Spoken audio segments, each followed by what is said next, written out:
হে হাজার বারামার, হে পরওয়ারদিগার, যার শুরু যার গ্রহ তারা। উদ্ধার শব্দটা এই জন্য বললাম, এটা হারিয়ে যাচ্ছে।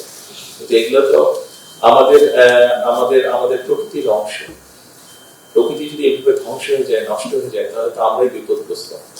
সেজন্য আমি মনে করি স্কাউট এমন একটি সংগঠন যারা প্রকৃতিকে ধ্বংসের হাত থেকে রক্ষা করে সার্বিকভাবে সমাজ, মানব সমাজ বা প্রকৃতিকে রক্ষা করতে সক্ষম হবে। স্কাউট এরকম একটি সংগঠন আমি মনে করি। সেজন্য স্কাউটের সকল সদস্যবৃন্দকে আমি আহ্বান জানাবো, আসুন আমরা মানুষকে উদ্বুদ্ধ করি মানুষের পাশে দাঁড়ানোর জন্য, আমরা মানুষকে উদ্বুদ্ধ করি প্রকৃতির পাশে দাঁড়ানোর জন্য। আর পরিশেষে আবারও আমি শহীদ পরিবার প্রতি শ্রদ্ধা জানিয়ে শহীদদের আত্মার মাগফিরাত কামনা করি।